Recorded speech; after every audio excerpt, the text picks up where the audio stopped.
All set. Hello, everyone. It is 6:33, and I'm beginning the meeting of the Community Safety and Social Justice Committee. Um, Let me read the announcement first that we always do at the beginning of our meetings. Chapter 2 of the Acts of 2025 extended through June 30th, 2027, the ability of public bodies to meet in a fully remote or hybrid manner. Members of the public who wish to access the meeting may do so via Zoom or by telephone. See instructions below. No in-person attendance of members of the public will be permitted, but every effort will be made to ensure that the public can adequately access the proceedings in real time via technological means. Now we're going to go over the agenda for today. So we'll have welcome, announcements, um, minutes, because I do believe we have some minutes that we can approve today. Memo reports, we'll have public comment. Then we'll go into Crescent DI updates, Rob GOL update, ICE update, Sanctuary City bylaw, Youth Empowerment Center funds and location, retreat planning. Then we'll have our second public comment and then items not anticipated, and then we'll adjourn. Question, Erica? No, I just want to let you know, Lizette let me know she's on her way. Oh, okay. She's on her way. Okay. And I know that Okay. Allegra is also on her way, so they'll be joining us Oh, momentarily. okay. I just needed to make an announcement for everyone. We received an email about clarity, a lot of acronyms that are used during these meetings, and to facilitate a clear meeting, also to not use acronyms during the meeting, and also when people speak, to spell out people's names during public comment because this is being transcribed, and a lot of times the transcription is wrong for the spelling.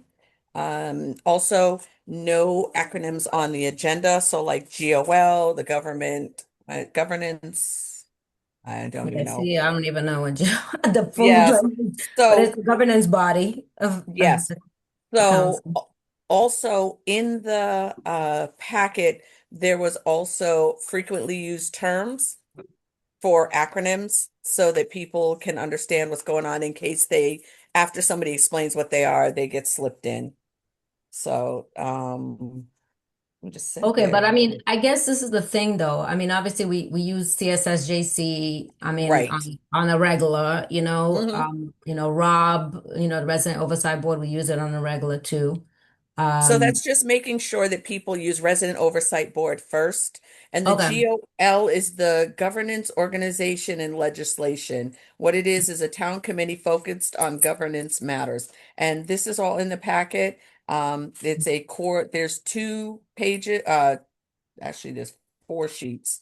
One is the core glossary, and then another one is frequently used terms.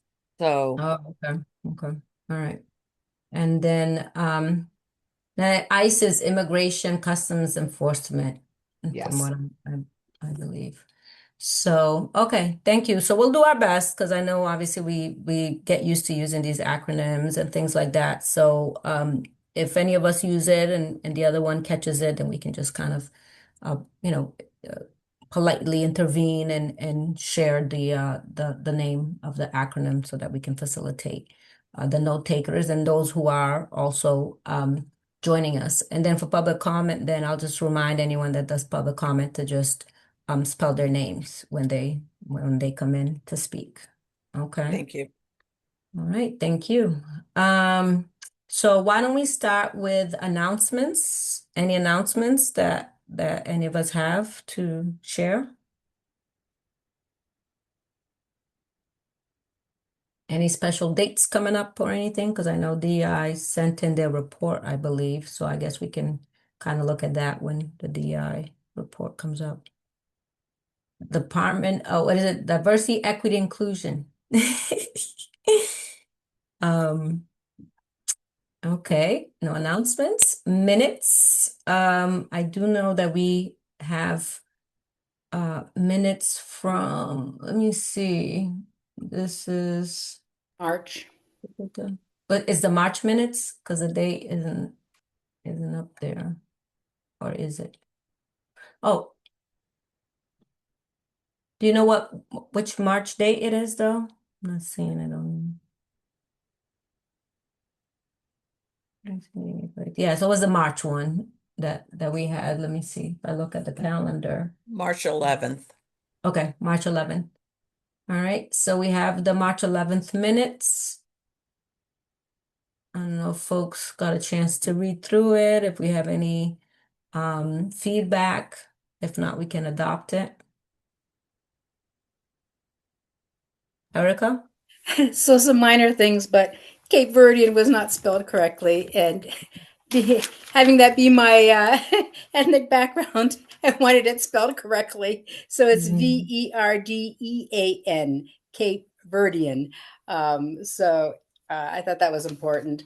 Um, there is something that I thought was a little bit important to state, which is under number 10, where it says that the YEC funding, the 450,000, was returned to free cash. It was never in free cash, so it can't be returned.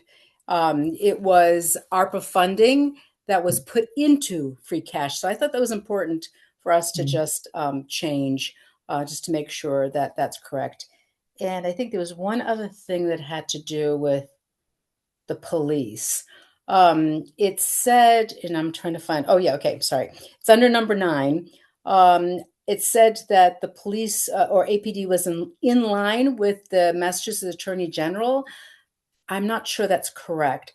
I would just say that the APD states that it gets its, I don't know, regulatory mandate from the Massachusetts Attorney General, because I'm not sure that our Attorney General agrees that if there is federal action that is illegal, that the local police shouldn't intervene. So I just think that needs to be clarified.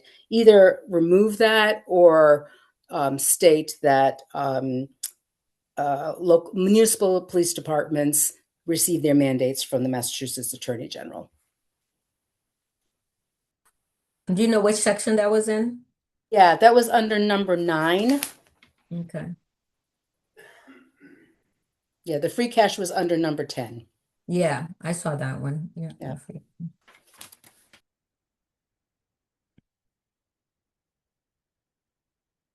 All right, so then should we send it to kind of get for these changes to be made, or do you all want to kind of vote on it if these changes are made? I guess we have two options. Should we look at it again next month, or should we just like vote on it as long as these changes are made, so that then they can be put up on the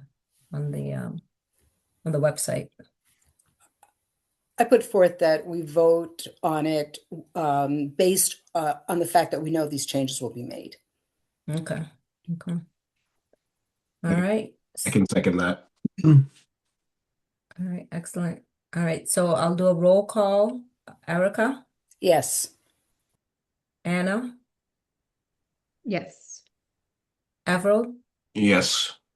and I'm a yes. So it's adopted. Right. Let's see what's the next item. So member reports. Any reports from our members?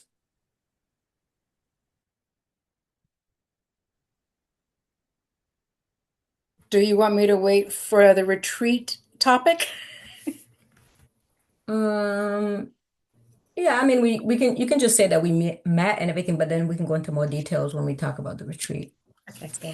We had a very, very constructive retreat meeting this past Saturday. So let me take the opportunity to do a lot of shout outs and thank yous. First of all, we had our town council liaison, Hala Lord, join us for the whole retreat. So giving up a Saturday to be with us.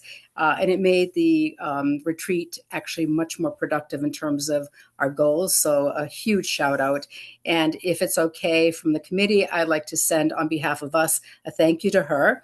At the same time, we had wonderful refreshments, and that was the work of Camille, who got there early, put the food together, bought the food, and also supported a woman-owned business for some of the refreshments. So a shout out to Camille, because it was really great to have a wonderful refreshments while we're meeting at the retreat. And can we Philip, shout out the business? Can we shout out the business too? What was the name of the business? Is it Masuda? yes, Masuda's Masuda. Cafe. Masuda. We want to shout her out because that was Masuda's awesome. Cafe, Yeah, that right was behind awesome. Bangs, or right in front of Bangs, actually. Yep. Also, shout out to Philip, who's also very supportive of us, making sure that we have a very successful retreat. And then we also had an opportunity, one, to visit Cress's offices, and also to meet with this wonderful youth group that's going to be presenting their wares on Saturday. And then Angelica, who was the facilitator for the retreat. And so, last but not least, all of the members who participated as part of the retreat. It was really very, very constructive, and I think we got a lot achieved. And I know we all thought about Everell being there with us, but not being able to. So we're glad that he took care of himself and his child, and not force himself to come to a retreat. So it was just really wonderful. So I just wanted to give everybody a shout out, and I will be sending everybody an email from us. I just want to make sure it was okay that I wrote it is from all of us versus just from me. Yeah. And, and of course, we want to shout out Erica for being the point on this and getting us all together and working with Camille and Philip and others to make sure that all of it came together. So shouting out Erica, because indeed was, we accomplished a lot during those hours. And we'll go more into detail when we get to it on the agenda, but we wanted to just kind of say that before public comment, to shout out the people that really made a difference to bring us together. And then for me, the only other thing, I was in touch with, and have been in touch with Ronnie Parker, from Human Rights Commission, based on what we had discussed last month, which was to see if we could do a joint meeting, to really discuss. And since we've already said what ICE stands for, I'm going to continue to use the acronym ICE to kind of talk about ICE and how our police, engage with ICE when they're in our town. And we want to do a joint meeting, as well as invite, Chief Ting and or his designees to attend that meeting, that joint meeting, so that we can have a very, engaging discussion around ICE and police engagement within our town when it comes to our immigrant neighbors. So we were trying to do it this month, but because of, obviously people's schedules and things like that, we weren't able to do it. But we're going to talk more during our agenda in regards to it, and then see if we can come up with another time when we can do this joint meeting, because I think it's very important. This is something that's on our residents' minds. People are very afraid, very intimidated by what's happening, and they really want to know what's the role of the police when ICE is in town, as well as obviously even like town government. How are they engaging with ICE? So I think it'll be good for us to do this joint meeting, especially since the Human Rights Commission, they're right in line with us in terms of their mission, and they're also very concerned. So, we'll talk more about it, but I just wanted to say that was one of the things that I focused on. Okay, any other member reports? All right. Then we'll go into the public comments portion of our agenda. With public comments, there is, I guess I could read the statement that we have here in regards to it. So during the public comment period, I will recognize members of the public. When called on, please identify yourselves by stating your full name. And if you can spell out your name, that would be helpful for note takers and for those who are attending our meeting. If you want to, you can share your preferred pronouns, and just say the area where you live. I usually don't say my address because I usually don't want my address out there. That's just me. Residents are welcome to express their views for as long as they want to, based upon the number of people who wish to speak. and then our members will not engage in a dialogue or comment on a matter raised during public comment. Camille, can you help me out with that? Because I've never done this portion. Would you be able to kind of call in people? I think we have one person who wants to speak in the audience. Okay, there we go. Hello, this is Martha Hanner calling. I'm in District 5, except that right now I'm in Bellingham, Washington, tuning in. It's only mid-afternoon, noon on a sunny day here. But I wanted to comment on ICE. And that is, we have this lovely town resolution and so on and so on. But the concern is, and if I don't know if any of you listened to our Judy Brooks conversation that on immigration on March 26th, but Javier from the ACLU Massachusetts emphasized again the point that ICE considers traffic warrants or traffic tickets and so on to be a crime and therefore justification for deportation. And as we know well, our police tend to, focus on BIPOC folks for stopping cars, for, consent searches, for everything else. And I see this as a real problem and something that needs to be addressed. I know that for the 2026 town manager goals, there is a statement of needing to review the APD, have a top level review, and it mentions specifically questioning the consent searches and the sort of pretext stops and so on.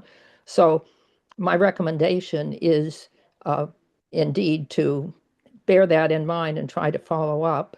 And I recommend if you do have a conversation, a formal conversation with the police, that you invite the supervisors who are the next rank below Chief Ting, as well as Chief Ting, to come because they apparently carry a lot of weight.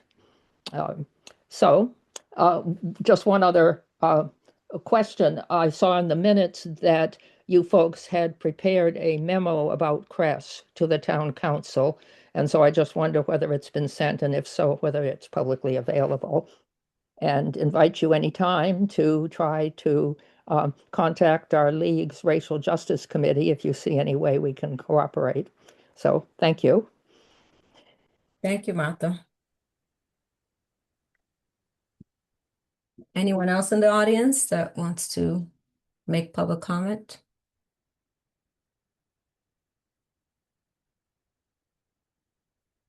Not seeing anyone else. So we'll have another public comment at the towards the end of our meeting. So we'll have another opportunity to speak at that point. I do want to go back to our member reports agenda item briefly because I forgot to introduce our new member, Anna Derby, to CSSJC. We're really excited to have her with us. She actually was able to attend the retreat, and so got to, meet all of us and, got to kind of hear from each of us on the CSSJC why it is important for us to be doing this work and to be meeting on a monthly basis and doing the work in between meetings because of the care that we have for our community and for all of our community, especially our BIPOC community, our immigrant community, and those most vulnerable and marginalized.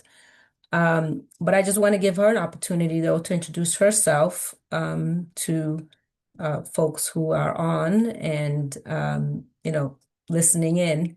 So Anna, if you wouldn't mind. Thank you. Hi, everybody. I'm Anna Derby. I'm a 3-year resident of Amherst as of now, also a UMass alum from about 20 years ago. Live here in South Amherst with my 2 kids who are in the public schools at Crocker Farm. Can you hear them crashing upstairs right now as well? They're upstairs. And yeah, I'm really excited to join. It was wonderful to be able to be at the retreat and really get a deep dive into what's been going on, what's coming up, sort of everybody's engagement with it, and really have that opportunity to connect with y'all who have been doing this work for so long. And I'm excited to keep going. Great. And we're very excited that you're part of our group. And then I know that we were doing interviews. So we might be adding one other person soon because I know we had one more vacancy. So which is obviously wonderful for CSSJC because we need to make sure that it's strong, that it continues forward, and that we have, full membership and we have the support, to continue to do this work. So as many people as we can on our group is going to help us to do that. So thank you so much for being part of our group. We already had talked about some of the reading material, which is the most important, which is just to go on our CSSJC website, and then you can find the CSWG documents that has like the seventh generation information and the LEAP document, which LEAP is law enforcement, and I don't know the other A and the P what it stands for, but I it's the think law it's enforcement. action program. Okay, action program, which is like these retired officers that do a lot of work around the country to really look at law enforcement and see areas where they can improve and engage the community more in terms of the work that they do. So you'll find all those different resources there, which I think will be important for you to read to just kind of like bring yourself up to speed in terms of the work that we do, because one of our major points is to monitor and make sure that the recommendations of Community Safety Working Group, CSWG, is put in place. So we do have another hand up. Oh, okay. Wonderful. All right. Bridget? Okay. Hi, sorry to be late. I have two sick kiddos in the house. My name is Bridget Owino. I am a resident of Amherst for the last 3 years. I am interested in joining the committee just because I want to show like civic duty to my daughters and also to be a responsible human being in Amherst. I live here, I work here most of the time, and I just want to learn ways that I can contribute to this community in a respectful, mindful, and caring way. Thank you, Bridget. Thank you for Um, joining us, Bridget. Thank you. All right. So now I'm going to hand it back over to Allegra. No, Allegra needs 1 second. Oh, you need a little bit more time? I just Okay. need to pull up the agenda. I don't have it right in front of me. No, I can do the next portion. All right. So the next one is CRESS and the DI updates. So for CRESS, and you can do all the acronym for CRESS, Camille. Do you want to go first, Camille, or do you want Philip to go first? Sure. Right. CRESS is Community Responders for Equity, Safety, and Service. So I just want to say that I'm really pleased to be here tonight.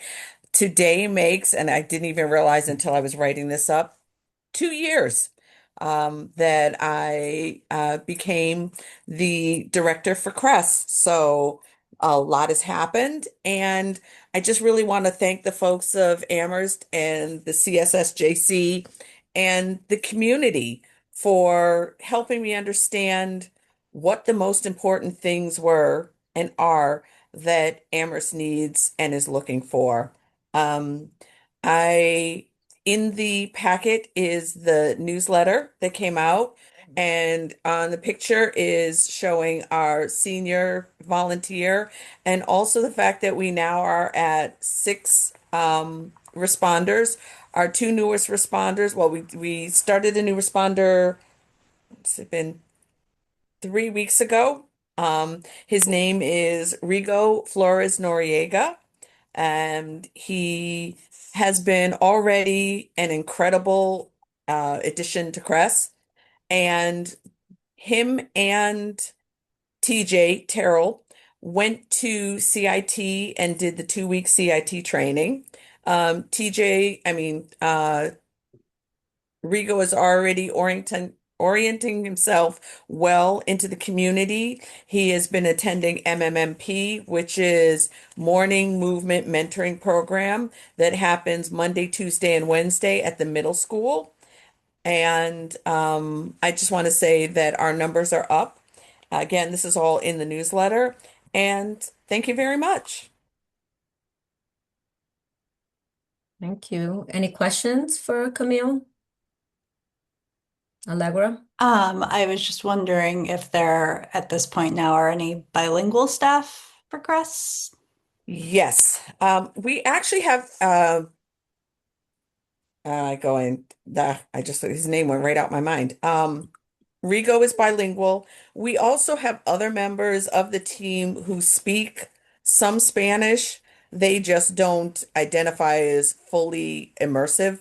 So when going out on calls, they will use their Spanish skills. But Rigo and also Dan Garcia is bilingual with Excellent. Spanish and English. And Dan is the program manager. Camille, can you go? Oh, sorry, Erica? Just a quick question. I know that sometimes you get referrals from other town departments, such as the Board of Health and the Senior Center. Is that, I don't think I see that in the data because I think it's really important to demonstrate that you're in major demand by the town of Amherst's own staff. Mhm. So it's something that you may want to just include. So, and that's a good point. So we have broken down so assist business and agency, one of the things that we have is that's part of the town of Amherst. So to further break down what department, we haven't done that yet, but I can bring that up. And also if you look at the dashboard, most of our calls start out as like an assist neighbor or a wellness check or a neighbor transport. But if you look in the bottom part of it, the that is just what is the original call. Most of these calls have multiple parts, they're multifaceted. So a lot of times it's crisis intervention, de-escalation, referral and social assistance, mental health support, neighborhood support, and resource distribution. So one of the ones that I know that I was speaking to someone today about was we had someone that came in who had missed the bus and needed to get to court in Belchertown for a DV situation, domestic violence situation, and we gave these people a ride to the court. Otherwise, there were warrants out. So this was diversion, direct diversion. So those are the type of things that are not shown necessarily in um, our I'm like, oh, in our Dash. dispatch. Yeah. And in the logs. Also, one of the other things that I put in the packet was about Albuquerque and how transportation has made such a difference to the folks there. And most of our transportation is usually due to mental health support for elders or else for court.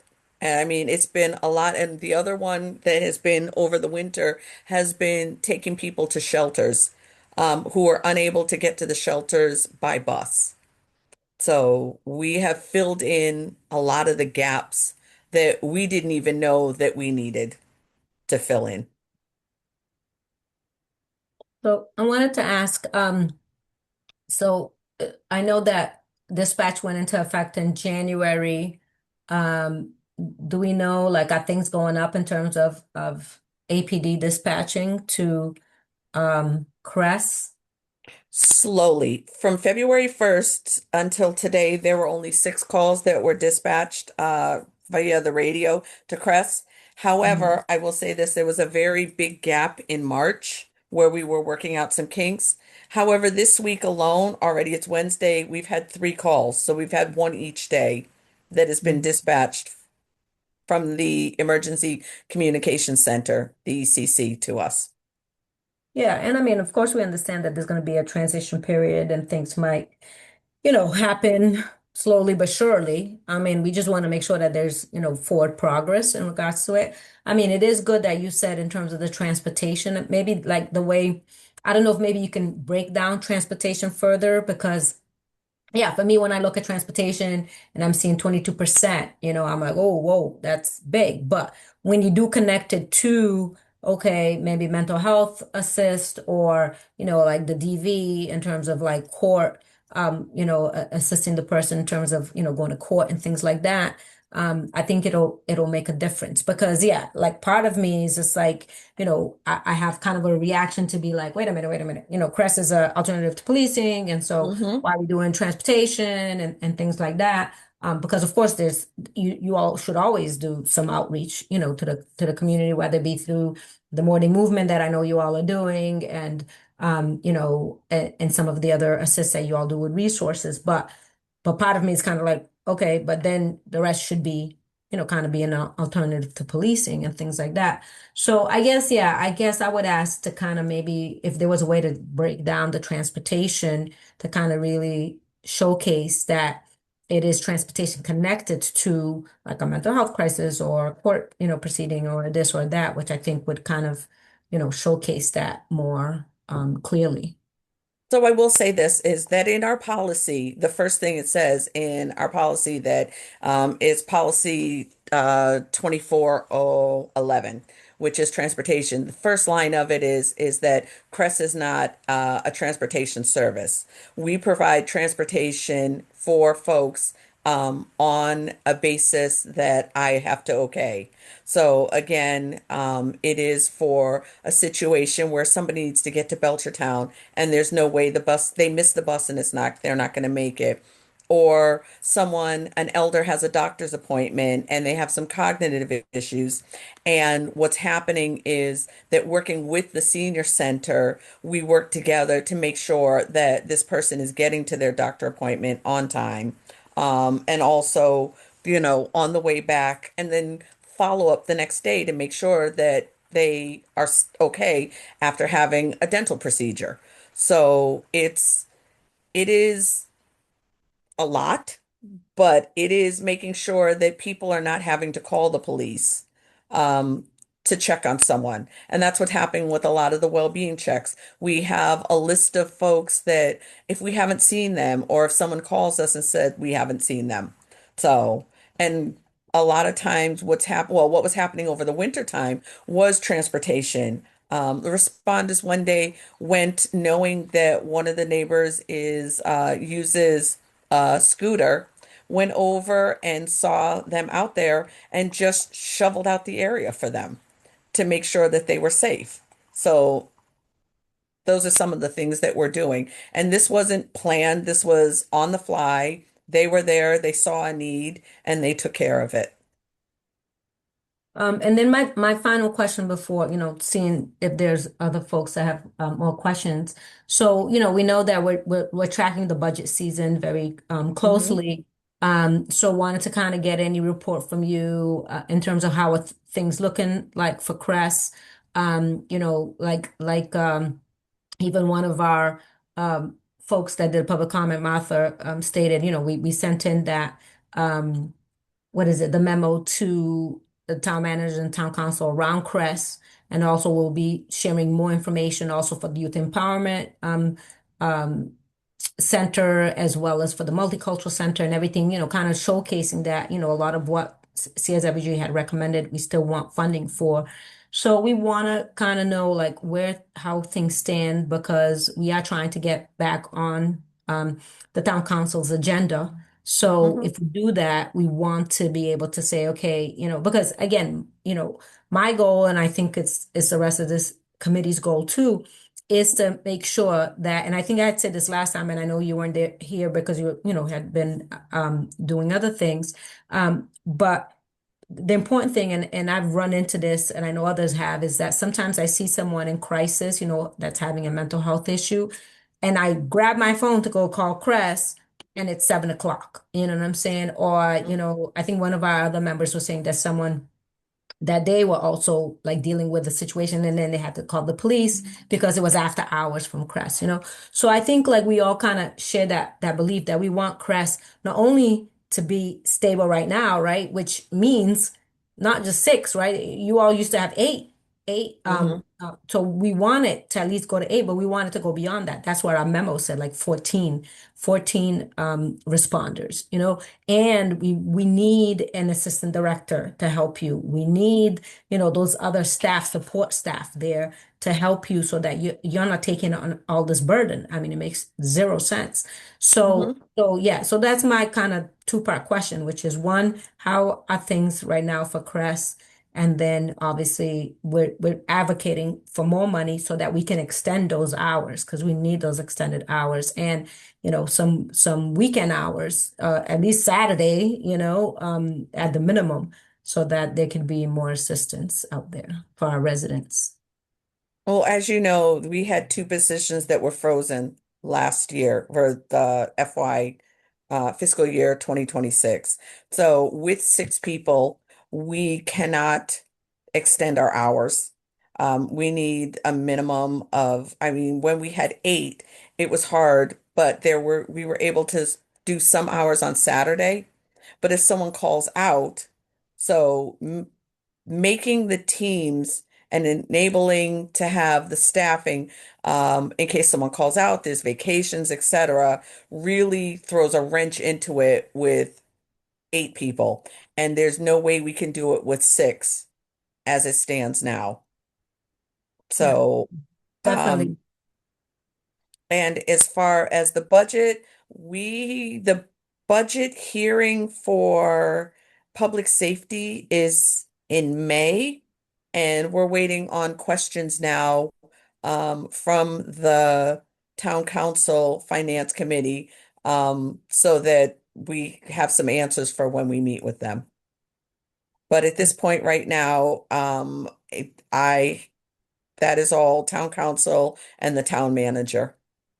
I don't But you have haven't heard answers. of it, but you haven't heard of anything like they're trying to, obviously like what it say that you all have to, diminish your budget or anything like that. You haven't heard any There's mention? always talks about, streamlining the budget and what would happen if a certain Mm, percentage needed to be cut. mm, And those type of things are all worked into our budget in case, but realistically, we cannot afford to lose anyone. exactly. Okay, thank you. Other questions? Erica? So Camille, I think you had mentioned that Dan, the program manager, his position is only funded till the end of June. Yes. Um, so is there any conversation that the town will pick that up? Or is DPH having any more grants available that would possibly fund the position? DPH, the Department of Public Health, Sorry. and that's okay. The Department of Public Health grants, those come from the state. And the problem that we have is that it's the governor, and when the governor puts the money into the budget, it then takes a while to come through. So, in the case for the last 2 years that I've been here, the money was allocated, but did not come through until, was not stated that it was coming through until October, and then we didn't get the money until later. So then we can't set up programming, etc., until the money actually hits the bank, to say. So we weren't able to do anything with the money, like excuse me, Philip. We weren't able to even start a process to hire someone until we had the money, which is why we did not hire Dan until February, I think, by the time we went through all the processes. So I would love to keep Dan. I think he is a phenomenal addition, and he has greatly increased our outreach. Excuse me, our outreach and our position in the town. Yeah, I second that, Camille. Really like Dan last month when we met him. So it would be a huge loss to Crest if we're not able to find funding for him. Other questions? No question, but I do want to add that I don't know Dan, but the little interaction that I had with Dan over Zoom last month, I was actually quite impressed with how knowledgeable and all the steps that he is taking to try to get on board and be an asset to Crest. So I also think Dan should stay or needs to stay. Thank you, Lisette. Anyone else? Okay. Thank you, Camille, for your presentation and all your hard work and everything that you're doing. It's been 2 years. I know it hasn't always been easy. No. And there's been lots of bumps in the road and all of that. And I know even our relationship and relationship CSSJC has always, we've always had our kind of, back and forth and everything, but I think we're on a good path. And I know Very much so. yeah, and you know that we are here to advocate for you and for Crest. We are 100%, no, not even 100, 150% behind you all. And whatever you all need us for, that's what we're here. We're here to advocate however you need it. Because we really think that Crest is imperative to our town, especially during these difficult times. You all really, bring some hope to our residents because you all exist and you all are there. So that's why we want to make sure that you're strong and you continue forward and growing more and more. So Thank you. We have grown a lot as a team, and I'm really proud of the team that I have and the work that they're doing and the growth and how much more in the community that we have been in. So I'm really looking forward to Global Village this weekend, and I will let Philip go on with that one. Yes, good seg. All right, Philip, you're on. All right. Well, you all have the DEI update, diversity, equity, inclusion update in your packet, but just want to highlight that we did change locations for anybody that's listening to the call as the building is being renovated. We are also in the basement down the hall from Crest until the second floor is available, and then we'll move back up. With staff trainings and department trainings, we're looking pretty good to complete all of those by the end of the fiscal year. I will note that there has been an uptick in attendance from staff training for people attending, so that has been a great thing. I think it's the duality of a 101 and a 2.0, and then having them both in person and online, and certainly some leadership involvement coming down the pike there that people are showing up a little bit more. The Community Heart and Soul, which is kind of almost a continuation of Liberatory Visioning project. We are on the process of, in their next step, we are going to be in an interview with them on 4/22. So that will hopefully get us and secure the grant for 10,000, and then that also comes with a part-time person that we have funding from an earmark from Mindy Dom, and everybody has been so supportive. So many people to name, but definitely Dr. Love has been a tremendous help in supporting this, and just all of our community partners in that. Amherst Global Village Festival is this Saturday, so everybody please come. Invite as many people as you can. It's going to be a fun-filled day from 10 to 5. We have performances, story time in 3 languages, French, Mandarin, and Spanish will be happening. We'll have food trucks there, and then our youth market will also be there. Our youth market has seen a lot of visitors, including you all. Senator Ed Markey actually stopped by, and Alicia Bryan, the owner of Carefree Cakery, also stopped by and talked to the kids. So we've had wonderful traction on that program. Please remember, it is a cash only type of buy-in, so please bring some cash so that way you can spend that money for the kids in that way. Next, coming up down the pike is that we have the Human Rights Commission's Youth Hero Awards nomination opening up next week on the 15th, and that will run until May 15th. So if you know a youth or you have a youth that would like to be nominated, tell someone to nominate them. They can go on the Human Rights Commission's website under Youth Hero Awards, and that portal will open up on the 15th. And looking for anybody who has been a game changer in their community, and game changer can mean many things, from anything from very small to something large. We like to recognize the youth every year in our community in that way. That event will be followed on June 14th at Mill River for the award ceremony and in partnership with Race Amity Day that we've been doing. So looking forward to that.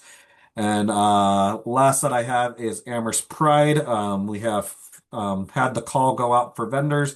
The call will be out for some time. I should probably know the end date, but I don't know it off the top of my head right now. But the call will be ending soon. So please, if you know anybody that is trying to vend, participate in the parade, or would just like to volunteer, please fill out the form that is on our website, on the Diversity, Equity, Inclusion website under Amherst Pride.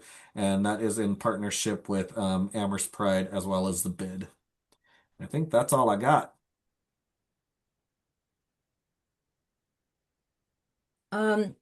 Like for me, can you explain a little bit more about the community heart and soul? Because I'm obviously very excited about it. So this is going to be the next step from, what was it that you all were doing before? The Liberatory Visioning? Yeah, the Yep. liberatory visioning. So you all are going to be getting a grant to kind of continue these meetings with the community? Is that it? Correct.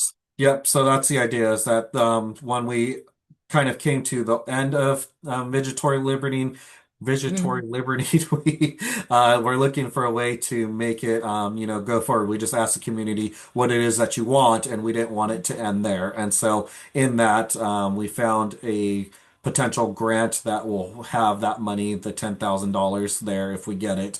And it is a matching grant that then we will have our partners help fundraise through. And so we'll essentially have $20,000 to have the community do what the community would like to do with that money in that way. The Community Heart and Soul likes to put, what do you like to, or what do you love about your community? And they really want it to be community driven. So really the end goal is for a group of community members to kind of lead the way and be the core group.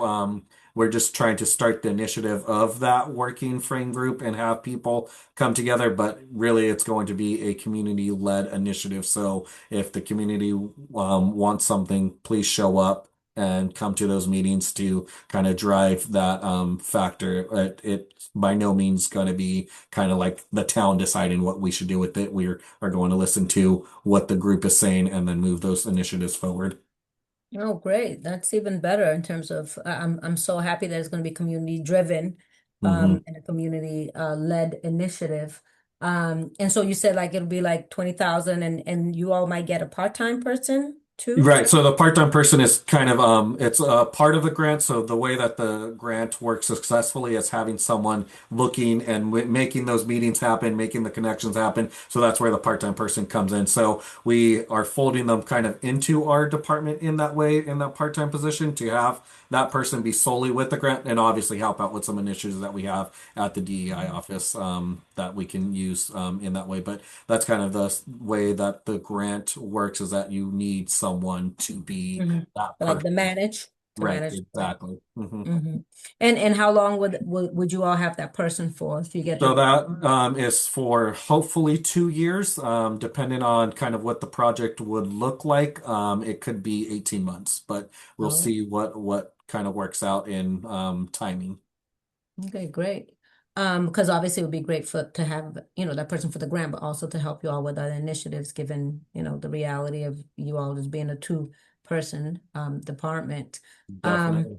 And when in terms of thinking about it being community driven, of course I'm sure you know this, but just to kind of say it out loud to make sure that we're going to the places like, like Village Park and other, communities to really see what, folks out there, if they want to take part in it, you know what I'm saying? If Right. they want to be the ones to, so I wouldn't just go to like, just the kind of the usual folks that are the ones that are more out there. We want to get myriad voices. We want to get all voices involved in this. So the outreach will be very, very important.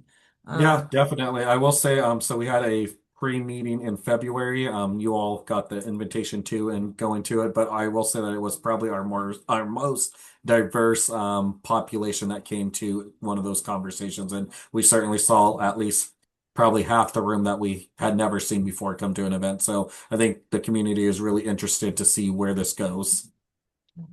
Great. I just want to say that I was there with my kids and it was a really great conversation and a lot of people that contributed from like many, many different perspectives. Excellent. Good.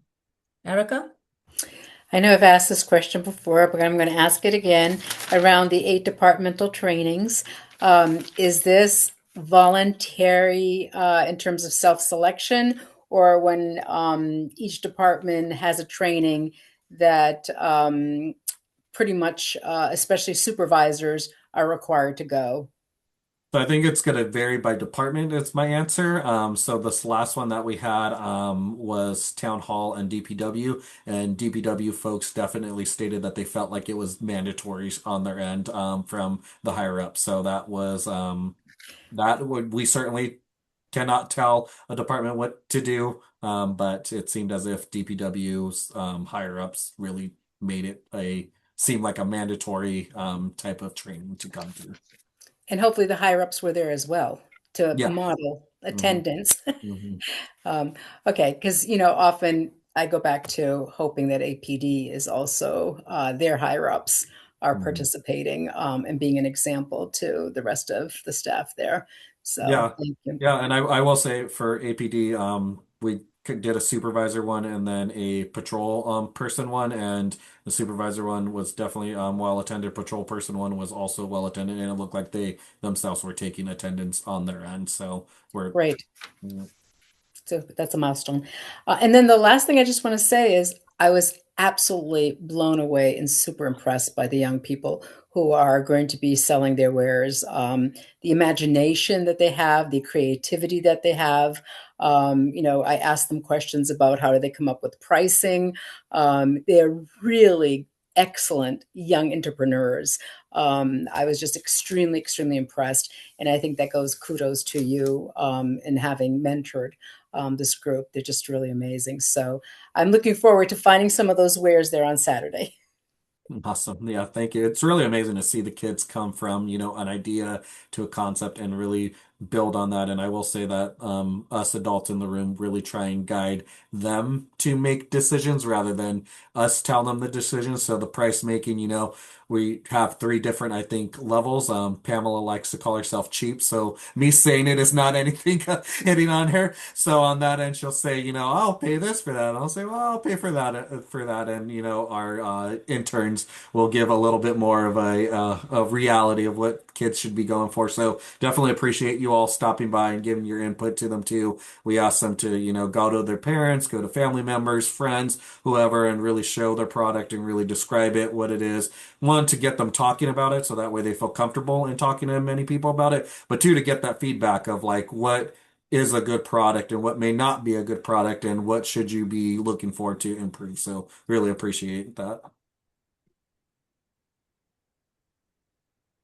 Other questions or comments?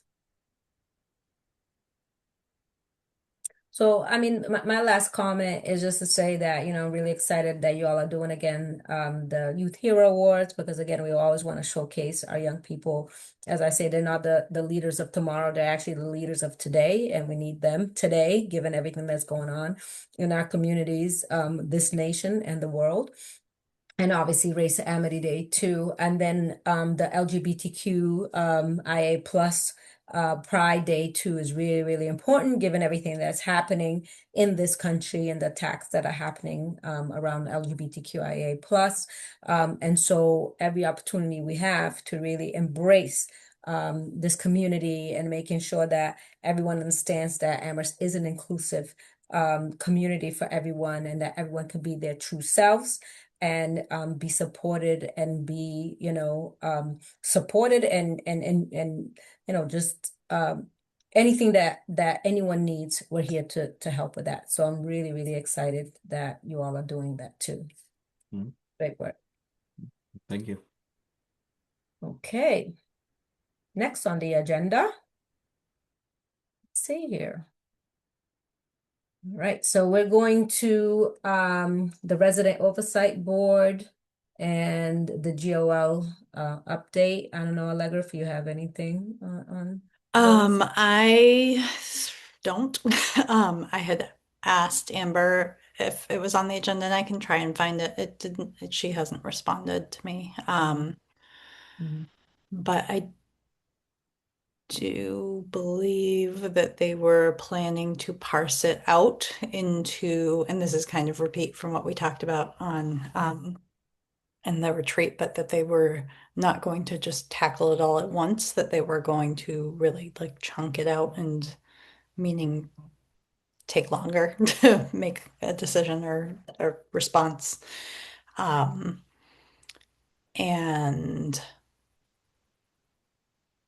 there was one other thing. GOL, Rob. Oh, I did send the letter on the entire committee's behalf as well. That was the other thing I wanted to say. But as of, I have not received a response from a single town councilor saying we got the Will this letter. letter remind the folks that Yeah. are listening in Um, what letter this is? So we had sent, Deborah and I had sent a letter as co-chairs in the matter of urgency, thinking that they would have already talked about this. But then when it was not on the agenda for the GOL the day before our last meeting, I brought the letter before the whole committee, and the whole committee agreed to send it as the whole committee. So I did send that letter as the whole committee to the GOL members in support of the investigatory model of the Resident Oversight Board as opposed to the review model. So that was sent to GOL, not, I mean, I don't know if they received it or not responded to. So, and yeah, I mean, there was, Camille, do you, you have your hand raised, so I'll let I you. just wanted to say GOL is the governance organization and legislation. So that's the town committee focused on governance matters. Did I miss a memo that we're not supposed to be talking Oh, in yes, you did. I'm acronyms sorry. anymore? Yes, I'm so sorry. That's Um, okay. so we're really trying not to do the acronyms, and so that folks, when they read the log afterwards, and we've had people look for it and don't understand what's going on because it's a lot of acronyms. Excellent. Thank you for the clarification, and I will do my best going forward. Yeah, but once we introduce it one time, we don't have to, we can then say GOL and everything. So, okay. Erica? Yeah, and Allegra, it was said at the beginning of the meeting, so you weren't here yet.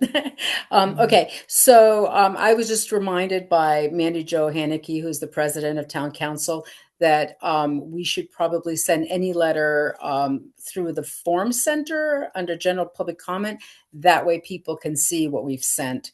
And that way it's out there and people know that we've actually sent a letter to them. So I know I have yet to put our letter on there. And sorry, holiday, etc. But I will be doing that tonight before the end of the evening. Okay, thank you. I think like two things. I mean, thank you, Allegra, for, just kind of showcasing and reaffirming that we sent that letter first as co-chairs and then as CSSJC to really reinforce that we are 100% behind the investigatory model. Even though the investigatory model is not as strong as what CSWG had recommended previously, but obviously is the better model, way better model than the review model, which we feel is just a weak model that's not going to get anything accomplished, and it would just be rubber stamping for the most part, whatever is happening over at the APD. So two things that we need to kind of talk about and discuss as a group is one, as Allegra stated, if they are going to parse it out, they're going to basically delay, which is a tactic that this town has been using in regards to the Resident Oversight Board, since CSWG recommended it back in 2021, where in 2026, 5 years later, and this thing has not been established yet. And so for me, this is a joke. You know what I'm saying? That if they are going to indeed going to pass it out. Two, the fact of the matter is when we were there at the town council in November, they said that they were going to get back to town council by April 1st. We are past the deadline. They have not gone back to the town council with a response in regards to the Resident Oversight Board. So we as a committee, we need to make some decisions in terms of what does that mean. I know we're trying to get onto the town council possibly, in June, but we need to do something now to really send a message to them again that they are past the deadline. They have not made any decision, that this is impacting our community. We know that the police are against, putting the Resident Oversight Board in place, or if we do get one, they definitely don't want the investigatory one. And so, I think, again, it's delay, and continue to not have a strong Resident Oversight Board in place.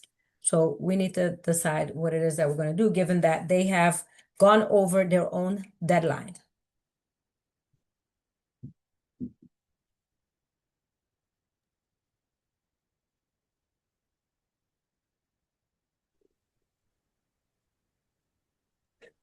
If our position is that it is better to have the investigatory model versus the other one, is there any benefit to delaying as opposed to just, for lack of a better term, rubber stamping something that we know looking down the road will just be a review process versus holding people accountable and responsible? Do we know what the reason for the delay is? Yeah, we don't. I think like Allegra has been right, and then I won't speak on your behalf, but you've been trying to get some information to figure out what's happening, when are they making decisions, but it's really been difficult, right? And I think that they have been also reviewing some, like the Human Rights Commission's bylaw, which has been an ongoing process with them for like over a year, I believe, that they've been going through this process with them. So I don't have an answer for why they are doing it, other than they seem to delay lots of things that change the status quo or disrupt things. But I think I don't know if what the answer would be to Deborah's kind of what's the next step question. Would it be to Well- like start to go to the next town council meeting and make a public comment at least, to say, hey, we're watching and we know that the time is past the you made your last deadline with Crest and Dispatch, but what about this one, kind of thing, like. Well, I think it could be multiple things, like you said, like a public comment. But I think if there's someone that in that committee, or if there's someone that we have a connection with in that committee, and it wouldn't be me, I don't have any connection with any of these folks, but maybe if you do, Allegra, it might be a good question to ask them, right? So like what Avril was saying, why the delay? You all have missed your deadline. Obviously say it nicer, because that's why I won't be communicating with them, because I won't say it that nice, but I know you'll say it nicer than me. To be like, why have you missed this deadline? What's going on? When do we expect a decision? For the resident oversight models that we've been waiting to hear, and kind of give them an opportunity if there's a connect there. But the other thing too that we learned when we were at the retreat with our town councilor, Hala Lord, is that she can also make some reports, right? Based on what we say. So maybe we contact her and let her know that that's one of the things that she needs to highlight at the next town council meeting, when it's time for the liaisons to do their report, to say that we are questioning what is happening with the holdup with the Resident Oversight Board, and why hasn't GOL come back and stated, in regards to the model, any information in regards to it, and that the deadline was April 1st. I think we need to showcase it. So I think there's multiple ways that we can do it, but I think we need to, have some answers first, see if anyone can get back to us, but then, public comment and seeing if Hala can share that at the town council too. No, I think the point about Hala is well taken. I think that it would be good maybe for the two of us to touch base after the meeting and just say like, what 3 points do we want her to bring up, or however Yep. many points to add in the liaison report. Because I think if we can give her like the talking points within Well, a few days. but remember, we already have something that you had submitted to them, so we can Yeah. just grab from there, Right. Yeah. Well, I was thinking more like along the lines of her just saying, the CSSJC talked at their last meeting about how in November we talked about the deadline for this decision being in whatever month we're in, April, and April now 1st. it's already Yeah. passed. Okay, but we can discuss it too. Erica? So I just looked up the Government Organization Legislation Committee, and Hala is actually on there, as well as Counselor Grismer, Counselor Ryan. We had mentioned Amber Cano Martin, and then Anna Devlin. Unless this is old, this is what is on the website. And then the next town council meeting is April 27th. So if maybe one or two of us wants to go and do a public comment as well, I'm willing to volunteer. All right, so Erica's willing to do a public comment on April 27th. Is anyone else willing to do that? Because maybe we had at least 2 members. I think I can make that happen. Okay. So Allegra and Erica will attend the meeting. And maybe what we can do, like you said, Allegra, just kind of pull out 3 talking points, and then you all can use that. Because if we use the same thing and be a consistent messaging, then you all could use that for the public comment on April 27th.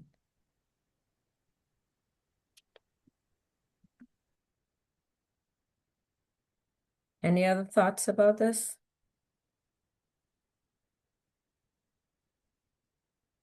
Okay. So, when do you and I want to touch base? You said, Allegra? Maybe tomorrow or Friday if you have. I don't know if I have time Okay, Friday. well, we can figure it out then. Yeah, Yeah. me and you will touch base. We'll figure it out. Okay. I mean, we have time too. I mean, if the next meeting is not till the 27th, Okay. that could give us a little bit of, because I think that the GOL actually might not have met yesterday because it's not I think they meet the second Tuesday of the month, and yesterday was the first Tuesday. So I will double check because I did not see any agenda or meeting minute like packet from posted for that. So Okay. All right. So Allegra and I will meet about, kind of figuring out like the 3 talking points. That will be shared with Hala so that she can share it at the town councilor, Hala Lord. She can share the next town council meeting, and then so that Erica and Allegra can also use for the April 27th public comment. Any other ideas? Any other comments or thoughts? Okay. Our next one is around ICE updates, and we had said the acronym earlier for the notes and everything.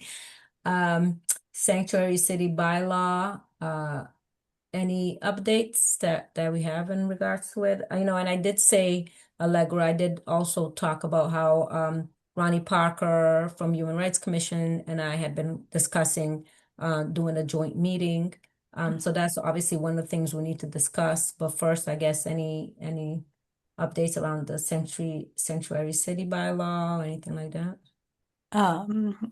Again, in speaking with town councilor Cano Martin, it sounds as if she and another town councilor, Vice President Walker have been in touch with the ACLU, kind of reviewing what our current bylaw says and what some of the more recent, both the executive order from the governor and some of both the town council resolution and the executive order from the town manager. So making sure that the language is consistent with the bylaw and that if it needs to be strengthened, it can be done so in a way that reflects the changes that have happened statewide and locally. So that is my understanding of that process.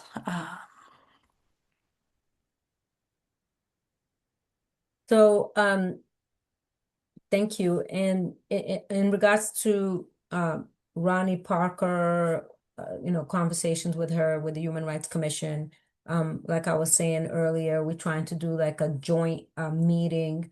I know we're the second Tuesday, and I think they meet the second Wednesday. I think they meet the third Wednesday of the month. But I think they meet at like 6 as opposed to 6:30, and we meet at 6:30. So so if we're trying to meet next month, then we would meet on the 13th, and then they would meet on the 20th. 20th, I'm actually not going to be around, because I wouldn't be away on a work trip. So so it would only be if they would be willing to join our meeting on the 13th, unless there's a group of us that are able to join their meeting on the 20th, but I wouldn't be able to do it on the 20th. So what are folks thinking?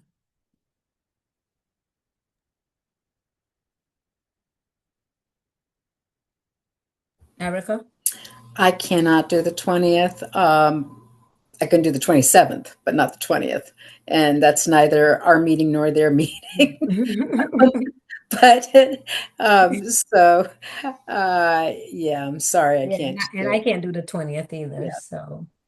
So do you all want me to get back to them and see if they could possibly join us on the 13th? Because then they would just join the beginning of our meeting, and then we would do the meeting together, for the beginning, just the ICE portion.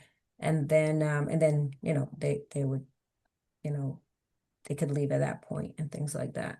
And we would also invite, like I said, the police chief and or his designees to join us so that we could have a good conversation in regards to, ICE engagement in our town and how they're engaging with ICE in our town. So are folks good with that? With me reaching out to Ronnie and seeing if they can join our meeting on the 13th? Yes. And then Yes. great.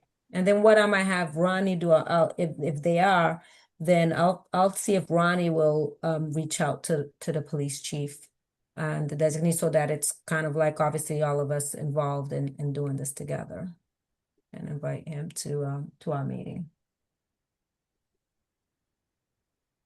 Okay. All right. And then our next agenda item is the Youth Empowerment Center, the funds and location. I got an email today from Paul Bachman based on the email I had sent to him a few weeks ago in regards to the Youth Empowerment Center. So basically I'd asked him, if there was any updates that he could give for this meeting. And he said that there's no specific updates at this time. And then I asked him, I said, CSIGC wants to request that the $450,000 left over from the $500,000 that was originally earmarked for YEC be again earmarked for YEC instead of being labeled free cash. We have received communication that some town councils may have been mentioning YEC money to cover other town expenses. And then I said, obviously this can't happen. And then he said, to ensure we secured the money from any federal rescissions, which we feared would happen under the federal administration, and actually did happen to the tune of $1 million.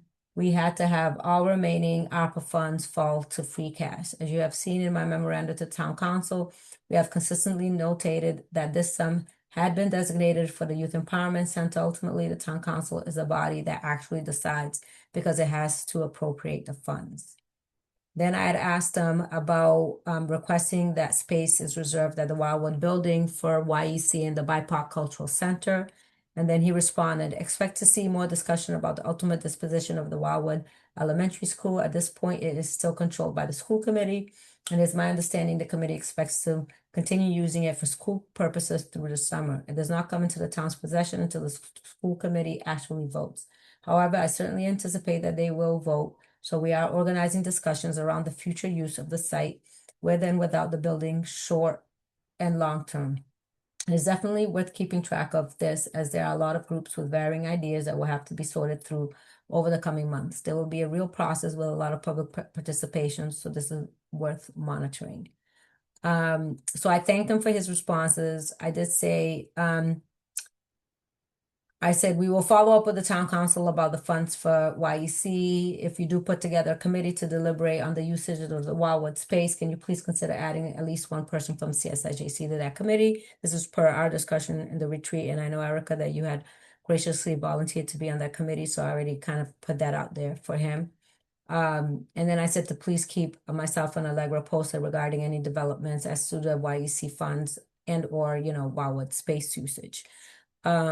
So, I just kind of responded like that just to kind of keep that conversation going and making sure that he understands that we want to continue to get this information. But any thoughts, comments, follow-up steps that folks think we should take?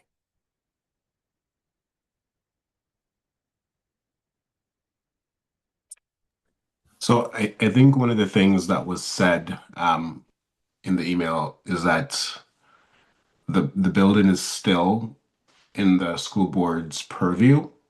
Do we know what their intent is for the building, the school board? Yeah, we had kind of talked a little bit about it. I think there was someone who was saying that that they might end up keeping it or what have you. We're not sure what they want to do, if they're going to even keep it beyond the summer, as what Paul is saying, that at least through the summer. But that if they do end up keeping it, that they'll house programs and activities that are connected to education. Which obviously, when we were discussing it at the retreat, we think that Youth Empowerment Center and a BIPOC Cultural Center is a natural extension and focuses on kind of like, building upon education, right? Because you're connecting with the young people, you're connecting with their families and those that are their guardians and are supporting them in their lives. So, but we're not exactly sure how long the school committee is going to have it in their possession or not. Okay, I think Anna had her hand up. I think she wants to say something about. Oh, I was just gonna say quick about that a conversation that I'd had with the school committee member, she had mentioned that like there was a strong feeling of like not letting that space go without compensation for it. That like they really are looking at that as an asset. So I don't know how that would affect whether they want to actually hold on to it versus just making sure that it's not sort of handed over without some compensation.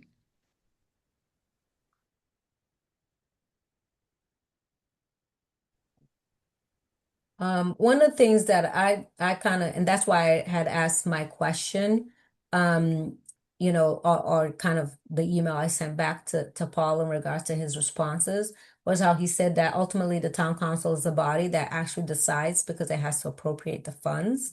I think that we need to add that to the list of things that we're going to discuss with the town council when we meet with the town council. Because Avril, one of the things that we discussed at the retreat, which we'll talk a little bit in more detail when we get to the retreat agenda, is that we're going to try to see if we can get on the town council's agenda for June 1st, to kind of, discuss like budget and discuss any other, asks that we have, given that, the last time that we went to talk to them was back in November. So this could be something that we add to the list of discussion topics, is to really kind of highlight some of the responses we've gotten from Paul, and that the fact that they're the ones that can earmark that that amount. And if he has stated, as he's saying here in his memorandums to the town council, that this is money that's supposed to go to the Youth Empowerment Center, we want to make sure that it gets, again,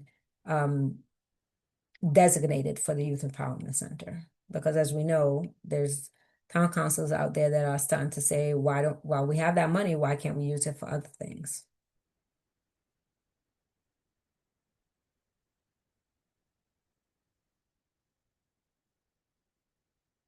And I think, like, for me, I mean, I'll continue to communicate with Paul, I guess, like on a monthly basis to see if he'll continue to give us updates on the Youth Empowerment Center, especially around, whether it's, well, I guess if it's the school committee, then we'll have to figure out who on the school committee. And I think we had discussed that a little bit, like who on the school committee will reach out to see about, the use of the space.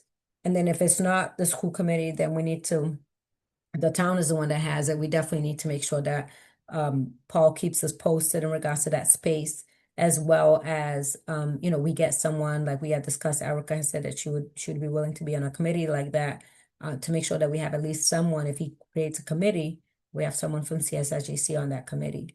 And we want to not only ask for space for the Youth Empowerment Center, but also the BIPOC Cultural Center, because it'll be, the Wildwood space would be a great space for us to be able to have these two, centers, in place.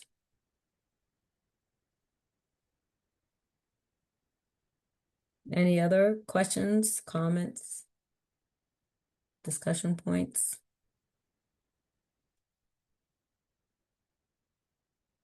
Okay. All right, we're trucking right along. Our next one is around the retreat planning. I'll turn it over to our fearless leader, Erica, point person, who again, want to thank so much for, keeping us on track to have the retreat, because I think it was really wonderful, time that we had. Just having those hours, because we know that when we meet, on these Wednesdays, even though it's critically important, but we're trying to obviously deal with some of the, kind of priority issues that we deal with on a monthly basis. So the retreat really afforded us that opportunity to talk about all those other issues and concerns that we want to address within our community, really strategize around how best to attain them. And obviously, as Erica has said, the benefit of this one was that we had Town Councilor Howard Lord there, who was our liaison, which made it even more, I think, effective and efficient for us to have, had her there. So I'll turn it over to Erica to kind of share anything else, and then we can discuss a little bit more. Sure. The first thing, I just want to make sure everybody has it in their calendar that our next retreat planning date is September 26th. As of now, September 26th. It's a Saturday, 9 to 1 again. And I will see if the Bank Center is available. So please put that on there just for planning purposes. So we had actually come up with a really, I think, ambitious but doable agenda, and our what we focused on throughout the retreat was how to work more effectively with town council, or specifically town councilors, to move the SSJC charge forward, which is predominantly the recommendations by the CSWG.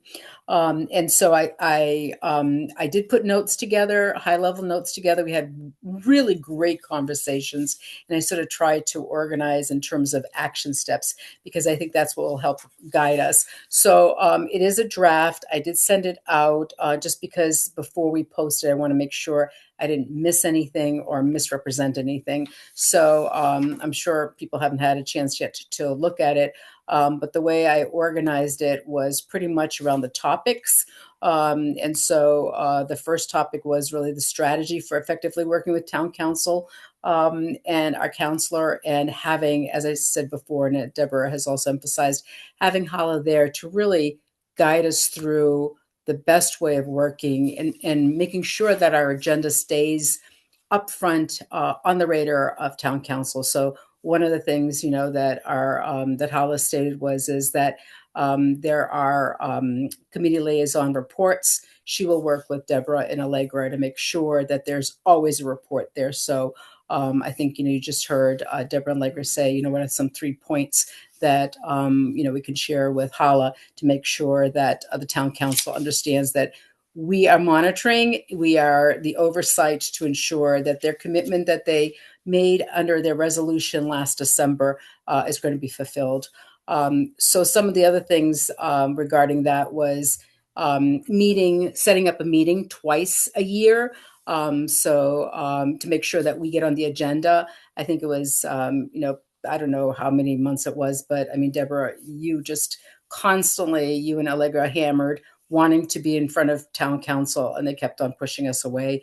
And then also setting up a bar of pre-meetings and wanting to know what we're going to discuss, et cetera, all stall tactics. So Hala is going to make sure that we at least get 2 meetings a year. We talked about possibly March being for the future, just to get ahead of the budget process, and September, October to really get ahead of the budget process. So one of the things that I'm going to do is I'm going to take a document that Allegra's sharing with me and revising how we can actually have touch points around the budget process, because the money's where the rubber hits the road. People can talk all they want about being supportive of the Youth Empowerment Center or the Multicultural Center, but if there's no funding, then it's not going to move forward. So that's part of the action steps. And also, we also agreed that any presentation that we're going to have, so we're hoping that June 1st, Hala will confirm that we'll get on the agenda, that we actually get on the agenda at the beginning, because it has been the experience, and I've only experienced it once, but Allegra and Deborah has experienced it in the past, where we're put at the end, all of our supporters, all of our people in the community who want to support us, but at that time they're exhausted and they have other things to do. So and we're exhausted too. And sometimes it seems that the counselors also then use their power to make sure that we don't go very far by the end of the meeting. So to really get to the top of the agenda. So those were some of the action steps. And there's actually more who's going to do what. So that was one of the things that we were very clear about. It's like, let's put down, so under each topic I have action steps, who's going to actually do what. And so we agreed that for the June 1st meeting, if we're going to be on the agenda, that we'd get all the information to Allegra by the 4th, and that our May 4th and that a May 13th meeting, we'll have everything we need ready for that presentation. So some of the things that we agreed to do was to take a look at towns that have a youth empowerment center. So one of the things we did really was to try to focus on the youth empowerment center around, can we provide concrete, like a budget, be very clear about what we're expecting. And so we're going to do some research, and each one of us has a place that we're going to research to make sure that we have some real, very specific recommendations regarding the Youth Empowerment Center. So that was the second large topic that we focused on, and we walked away with a really strong concrete steps about who's going to do what.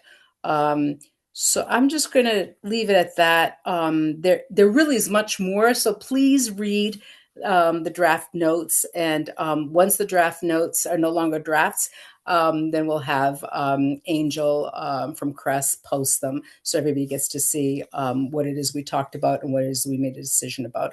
But I just wanted to make sure that those of us who were there, that I really represented what we discussed, including, we actually were very concrete about Wildwood and some of the things that we can do around Wildwood.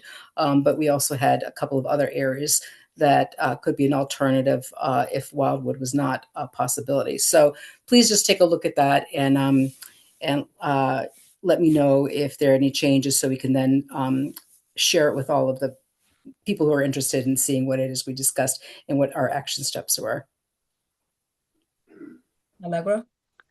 Sorry, I know that I missed the beginning of the meeting, and I forgot about member reports, but because we're talking about Wildwood and action steps, I did want to let everybody know I do have a meeting with the person from the UMass Student Government Association's Social Justice Outreach Committee tomorrow to talk about potentially doing a presentation for them. And then I did reach out to and hear back from the external affairs person about specifically about writing a letter in support of Wildwood being a site for Youth Empowerment Center. And he just asked me to get some kind of like basic facts about what we envision for the space. So I was just going to pull some of the information from the 7Gen and CSWG reports to give that to him. And that was my update that I forgot to give earlier. Anna. Would you be able to share that if you have like a elevator pitch version of that? Just because I had a couple people I was going to follow up with also, and that'd be really helpful. Yeah.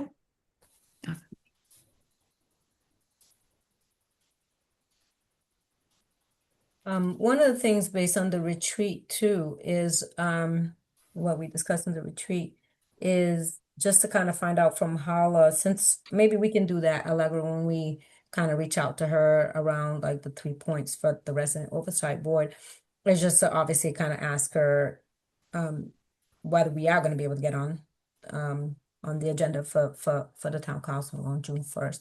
Because I think that's going to be one of the important parts too, because I know we have other to-dos in terms of reaching out to certain town councilors and so on and so forth. But I think all of that will make a lot more sense too if we are going to be on the agenda on June 1st. So something we can just kind of check in with her about that.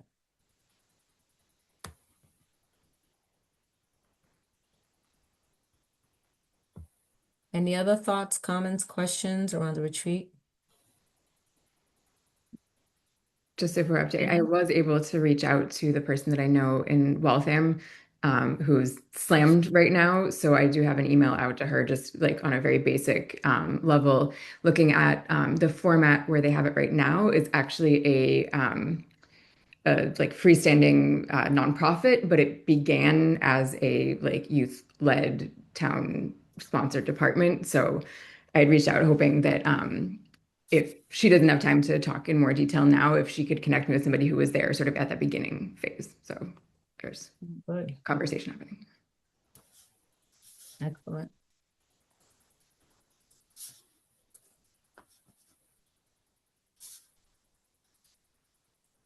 All right. So I think, of course, the important part is to, as Erica stated, to make sure that the September date, that you keep that September date open so that we can, have the next retreat.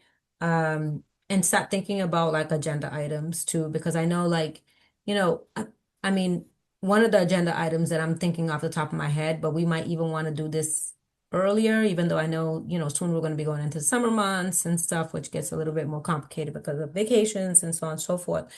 But one of the things that I do want us to think about is really like, us kind of hosting some town meetings. I know we haven't done that in a while, given everything that's going on in our town and in the country.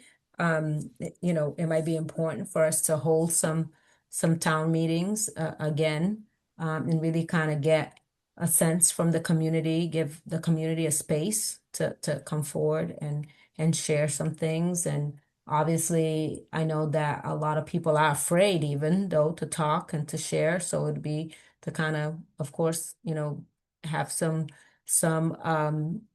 possibility too to just be able to call and be anonymous in regards to being able to share and things like that. So and whether we want to do like surveys too, or like, not surveys, but like give them an opportunity to share through like some type of form or whatever also, But I think that that's something that, I've been hearing from community members that it would be good if CSIGC would host these opportunities. We did it a few years ago, but I think it might be time for us to do them again.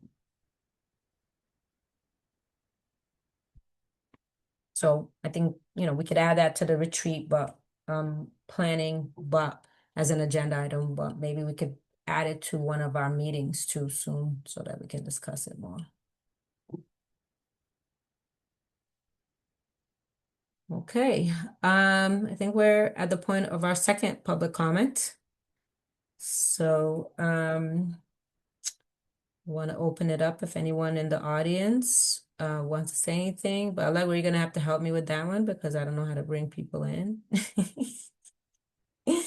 I see one hand up. Martha Henner. Hi, it's Martha Hanna again, District 5, but Bellingham, Washington. And I just wanted to express my concerns about the public support for CRESS. I mean, I hear from your retreat, how you're talking about, it's really important to keep the CSSJC's goals in front of town council. And I'm really hoping that CRESS can be part of it.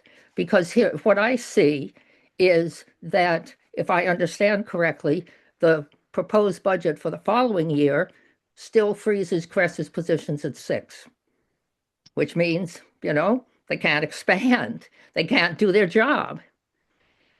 It took 4 years before dispatch was willing to refer any calls to CRESS. And that only happened because GOL was finally willing to give our town manager a deadline of December 31st. Okay, so now we have a few token calls from dispatch every month. Okay, and yes, maybe a few more now in April, but would still wait and see. And so I think the town council still needs to keep pressure on for that. But also, I really think that town council members do not understand CRESS. They do not understand what its role ought to be versus what it is right now.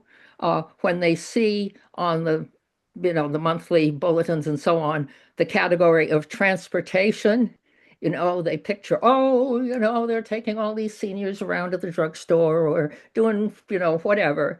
And there really, really needs to be a solid presentation in front of the town council. I mean, what Camille just said today of, giving us some examples of the transportation and the importance of it for various purposes, like taking somebody to the courthouse so that they can settle whatever was the problem and not end up with further warrants or jail time or whatever because they couldn't make their court appearance. That's critically important. And I doubt very much that the town council members are even aware of it. And so I would like to really push to have a presentation by CRESS, some kind of a discussion with either the town council or the finance committee before the budget hearings in May, because I don't know whether you folks listened last year, but the budget hearing of the finance committee with the police department and CRESS was just, no words for it. I was sick. 45 minutes of the police, not Chief Ting, but his supervisors, describing how the police can do everything and there's no need for CRESS, right?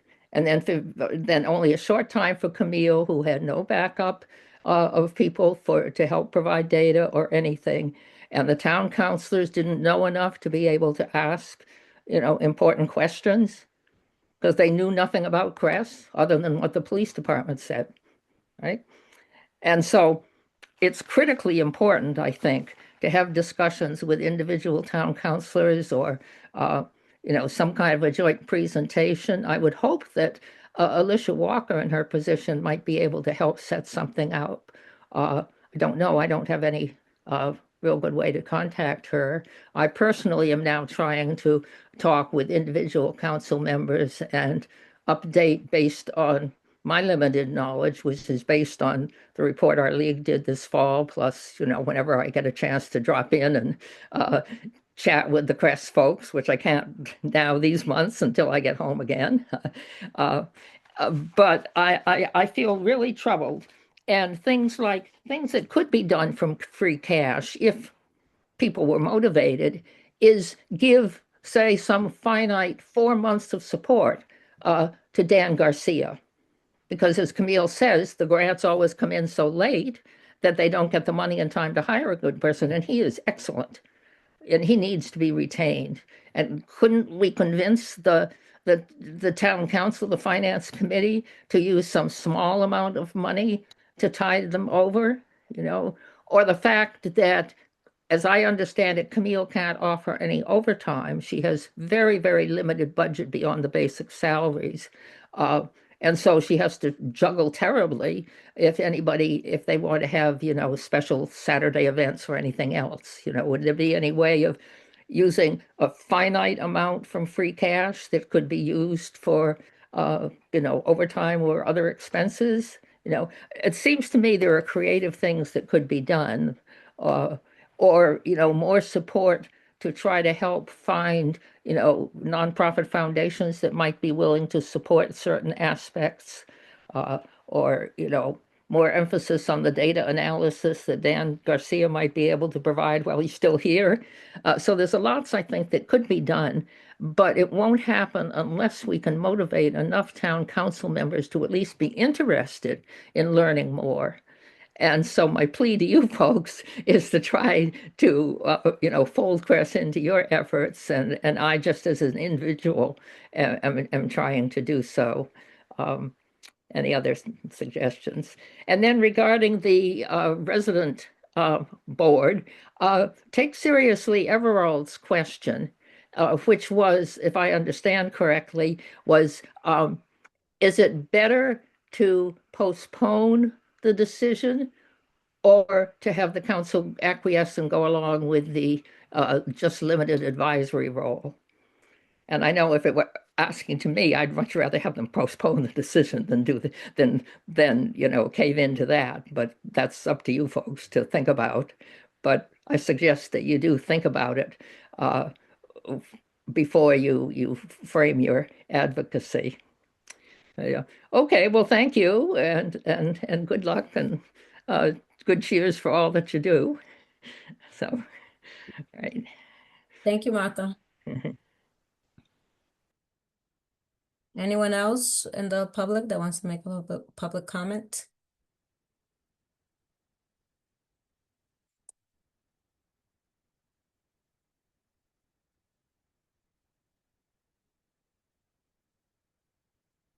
Okay, so the only thing that I want to point out, and oh, I think there's someone. Okay.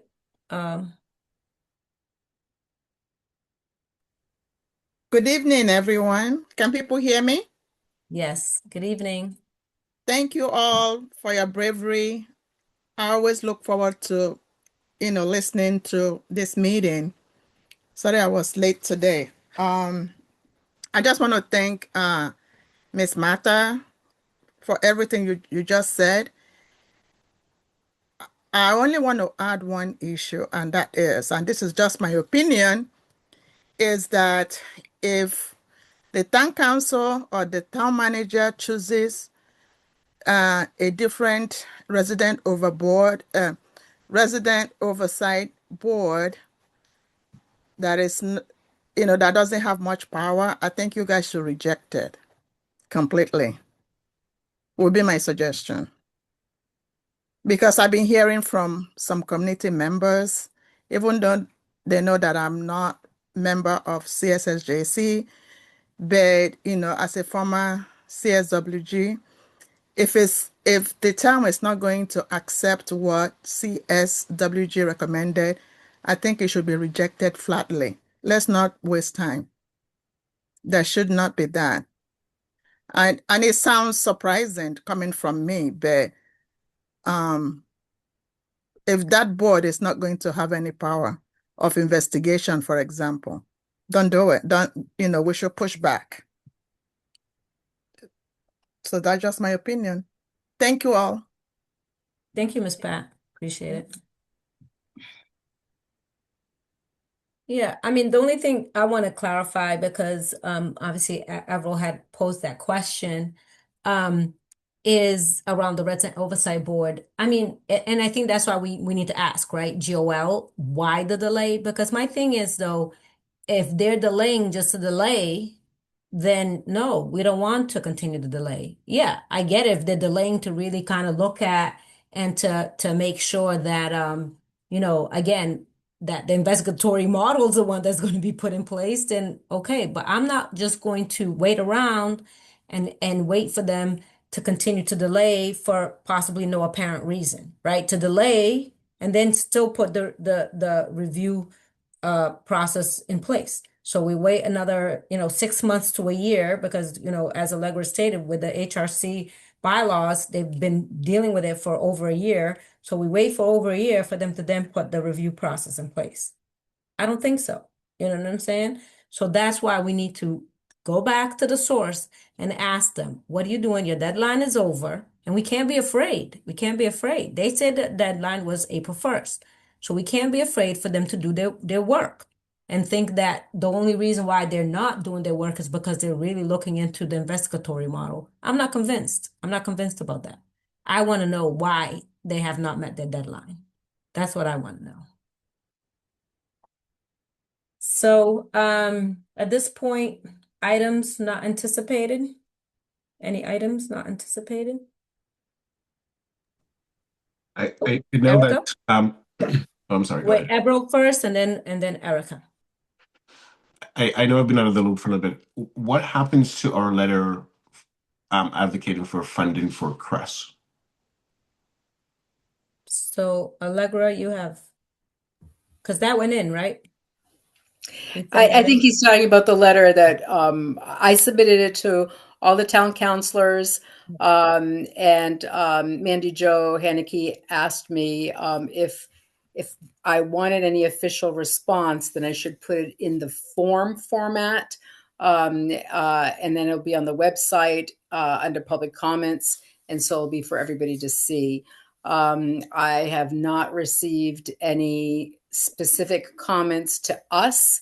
I did receive a comment to me, but it wasn't clear that was just to me. So I did send it to everyone, and I just sent back to the council a member saying that it was not clear that it was just to me. So, that lack of clarity, I assumed that the message was back to everybody else, which I think it does underline what Martha said, which is that there are some counselors, I'm not sure that they don't understand CRESS. I think they don't want to understand CRESS because this particular counselor I've had conversations with, I don't know how many times, and they constantly raise the issue of, well, our APD has clinicians. And I don't know how many times we've discussed that. We're talking about before APD gets involved. We're talking about de-escalation. And then I think Allegra had clarified to me that the clinicians aren't even paid out of the Amherst town budget. So I really do believe that we do need to constantly emphasize the importance of CRESS. But I will put that form on the town website or the town council website under public comments so everyone gets to see it. And then I think, also made a decision to revise some of this and then possibly send it to the Indy. Mm-hmm. Yeah, exactly. Revise and make it like some points that we would send to the Indy. And I think, like you said, I think Martha made some good points in terms of like, if we can't get CRESS in front of the town council earlier, I'm assuming they will get to again, I think Camille has said kind of meet and with them around, I don't know, May something or whatever around the budget. But maybe possibly when we do the June 1st, it could be a good opportunity, another opportunity to maybe have Camille do a short presentation during our session to kind of talk to the town councilors around some of these things. Because, yeah, I mean, you brought up such a great point, Erica. It's just like, how many times do we have to say the same things over and over and over again? That CRESS is to be called initially, right? In lieu of the police. That once you call the police, a lot of times the damage has been done, right? The trauma has happened. The impact has taken place. So for all the issues where it is appropriate, and there are a lot of issues where it is very appropriate for CRESS to be the alternative to policing, right? Not why the police should be called. It's the alternative to policing. That's when CRESS should be called, right? And not to be called after the police have arrived. Yes, sometimes, maybe once in a blue moon, yes, that could be very well what should happen. But once the police arrive, which a lot of times arrive and they're there with not only just one police car, but 2 and 3 police cars for a situation, the negative impact has already taken place, right? And so we're trying to avoid that. And we've said these things a gazillion times. So possibly we have, Camille or someone from Crest present when we present and engage with the town council and in the discussion. Yet again, maybe we'll get a little bit further in terms of their education and understanding. But Camille?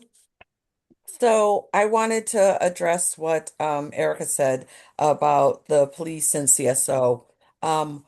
With CSO, what happens is that the police are in APD, the police are in charge of the scene. So if it is a co-response with the CSO clinician, the police go in first, they're in charge, and they also have they clear the scene before the clinician talks to someone.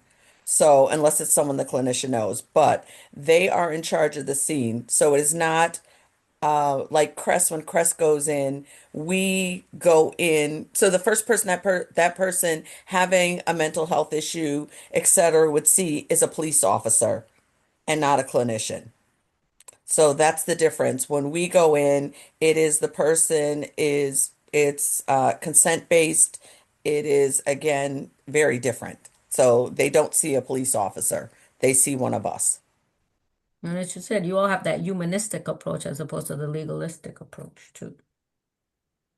Yes. So Anna? Thanks. So I'm still learning sort of the flow of things here, if this is something that would be a better conversation. I don't know. I just wanted to follow up again about Crest funding. When you mentioned Dan Garcia's position was funded by Department of Public Health, it was a grant. I remember a neighbor of mine has worked for Department of Public Health for a long time and does a lot of work with addiction and mental health. And I knew she would be somebody that would be really interested in making sure that Crest is well funded, and just reached out to her quick to be like, if she had any idea about other sort of funding sources. And she gave a really enthusiastic, like, I've done lots of applying for those types of grants. Well, a lot of information pretty quickly, and was just wondering if it would be useful to have her maybe sit down either with somebody at Crest or CSSJC or something to kind of talk that through and see if she might be helpful in finding some other sources of funding.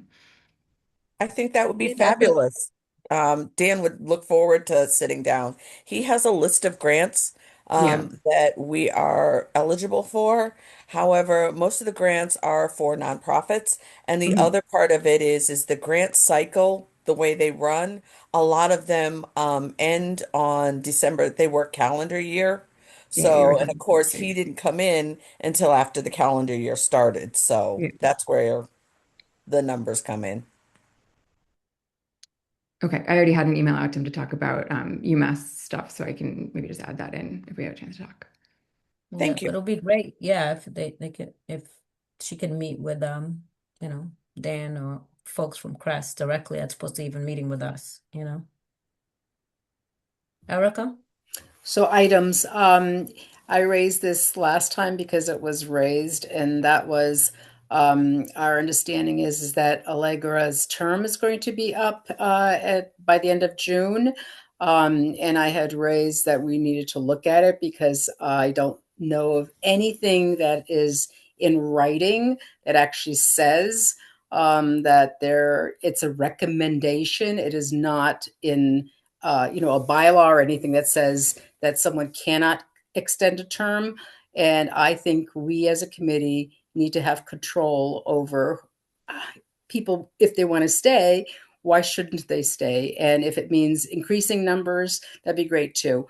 But I really think that if Allegra wants to continue being here, we should advocate for that. Yeah. Do we have any updates on that in terms of whether you are going to be staying another year or 2 years or what have you, Allegra? I have been going back and forth a lot, I will say. So we don't have an update because I haven't made the decision, but I do But feel you good have been about the offered? fact. Huh? You have been offered to stay though? You have been offered to? So I think Camille had reached out asking Mhm. myself and Everald and Lisette, whose terms are also up, what we were thinking about doing, and I honestly have not responded. Life has been a little bit hectic the last couple of weeks, which is part of my wavering, I would say, because I obviously care deeply about everything that's going on with the committee, and I also feel like I would love to have other people step in, and it seems like we've had some good candidates. So I'm I wish I had a like definitive answer. I'm also like just exhausted today, so I'm not sure that I want to say yes or no right now because I don't think I'm in the best headspace to like make a final decision. So I have not given a response and I have not asked, but I haven't been told yes or no that I would be reappointed either. But it didn't seem as if it was off the table from when I was sitting in a room, that virtual room with the town manager when we did the interviews. So that is not a definitive answer in any way, but I think it could be a possibility that I could stay. And I think if I stayed, I would maybe not do a full term, just because again, I do want to make sure that if there are other people out there that want to join the committee, they have the opportunity to do so. Well, I for one say for you to stay. And it seems like I was looking at the thing, it seems like my term is up, I guess on the next year, 2027. I thought it was 2 years, but it seems like it's 2027. So then me and you can go out in 2027. See? Going Walk out off into set. the sunset. Well, All I right. Well, that gives me something to think about. I just want to let Allegra, Everald, and Lisette know that Angela is looking for an answer so that she can get the paperwork started. I'm not sure how that goes, but she did ask me to ask the three of you for your intentions. So if you can get back to her. I think Lisette said she's staying on, and hopefully Everald is too. Put the pressure on them. Pressure, I pressure. did. I believe I responded to Camille. Do I need to do anything else? I'm not sure. Did Angela send you an email? I don't believe so. The town manager's executive assistant. So, okay, so you said you are, so I will make sure that I send that out. But yes, I thought there Okay. was something that came from Angela. No, I'm looking at my email now and nothing has come through. Okay, all right, Thanks. no problem.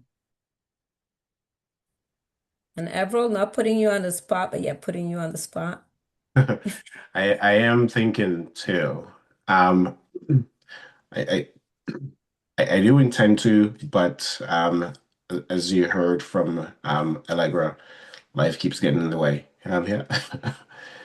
Um, but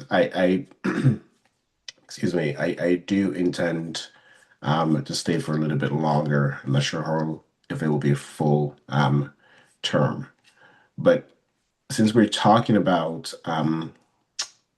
people joining, I think one of the first public comments, the second person that spoke, Bridget, I think she said she was interested in joining. Yeah. So someone should, if we hopefully she knows how to get that process started. So it's my understanding she actually did have a meeting Interview. today. Okay. Unfortunately, neither Deborah nor I were able to attend, so I don't know what the process was in that scenario. I mean, I'd actually asked Bridget if she would be interested in it, so I don't know if are we allowed to talk about this publicly? I have no idea. I don't care. I mean, I'm so bad at rules. I'm so bad at this. I don't think so yet. If she's applying, I don't Oh, think we should talk about if she's applying. Yeah. So yeah, we'll I get would, more I information. will, So, I Allegra would and just I will say get. we did interviews and, we have to wait for the town council to approve and move from there. So, and that's where we are in the process. okay. Yeah. But I did ask Angela to just let us know, like Allegra and I, to kind of, since we weren't at the interviews, just kind of let us know the outcome too before things move forward too. I did ask Angela for that. And then Erica? So, I was trying to look to see where it says the maximum number of participants or committee members, and I'm not sure I'm seeing that. I know that with the Amherst Municipal Affordable Housing Trust, I believe that there was an amendment to the charge to increase it by 2. I think, if we wanted to get more people on, and and that's a concern, then we can actually see how we can move that to increase the numbers on this committee. Because I think the more people we have, the more support and the more we can share the work. There's a lot of work to be done, in terms of being on town council constantly, making sure that we're contacting town council members, writing letters. And, a lot of the weight has been on you, Deborah and Allegra, though I know, Everald, you also put together a letter. But the more people we have to do the work, I think, I think, the more we're going to get done. And I also think, having a phased out process too is important. So if you, Deborah, and Allegra leave next year, or it's just, I think we're still such a new committee. I've only been here, I think, a year and a half. I know you and Everald and Lizette and Allegra, you've been here a long time, but I'm very new. And Anna's just joined. And if we have one more person just joining, we need some mentoring before, the baton gets passed on. So I'm just advocating that, even for those of you who feel that you're extremely overwhelmed, just being here and adding your voice is extremely important. Even if you can't go to town council or you do something, just being here is really, really important. So anyway, you guys could stay on and help us get stronger before you move on would be really important. So thank you. Yeah. And thank you for all that you've done. And I think what would be important would be also for us to so for me, in terms of my term being up in 2027, it would be for me to try to see if I could recruit, a good member too, to kind of replace me and things like that. You know what I'm saying? So I think that that's also important. So that's why, Allegra and Everald, it would be good if you all stayed on at least let's say another year or something like that, just to kind of recruit, because one, it would be good, let's say if we do get one other person in here, that we would finally be at 7. I mean, we've never had CSSGC at 7, so that would be great just to have it CSSGC there, because if the 2 of you leave, we'll be back to 2 people with seats and trying to find 2 more people, you know what I'm saying? So, which would be back at the same place we were at before. So one, that would be great. But again, obviously, ultimately you have to make the decision that's best for you and your family and your well-being, so I get that. But I think that would be the thing. I know for me, let's say I leave next year, I would want to, recruit and get another, person up in here that I know to be okay. I'm leaving, but someone else is coming in, and someone else, hopefully, that it has some veteran, experience and stuff like that, because this committee is too important, to not, it can't fall apart. If it falls apart, then we're going to be in deep trouble. So that's the other part, almost kind of any of us leave, we need to recruit other members, to kind of take our spots so that we can make sure that this committee continues on forward, and not just continues, but continues strong. All right, that was my, TED Talk for the day. Now, we are meeting next month on the 13th, 6:30. We have the usual agenda items. Anything else we want to add? I guess the thing that I would want to add, just so we can have it there, whether we talk about it next month or push it to another month, but it'd be like the town meetings, like to have like some, town forums, town forums. So I want to add that to the agenda. But any other agenda items that folks are thinking off the top of their head? Okay, if not, you'll have more opportunity when, the time gets closer. And, if we don't have anything else to discuss. Sorry. Derek. Can I give you guys a deadline for feedback on the notes, because we want to post them as soon as we can. So it sounds like everyone's extremely crazy busy. So let's just say the 18th, I think, is the Friday before the long weekend. So that's a week and a half. Is that okay? And if I don't get any feedback, then I'll just send them to Angel to have them be posted. Yes, that's perfect. So you're saying the 18th? Yes.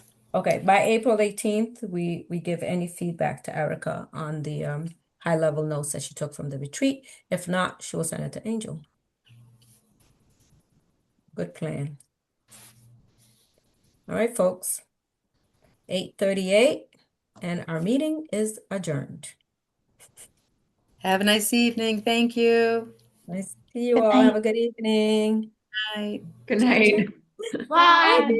I hope to see everybody at Gullible Village Saturday. Yeah, you should see me on Saturday. I'm one of the volunteers. I see Me you. too. Awesome. Me Wait, too. this Saturday? This Saturday is Global We're gonna Village. be with our dad.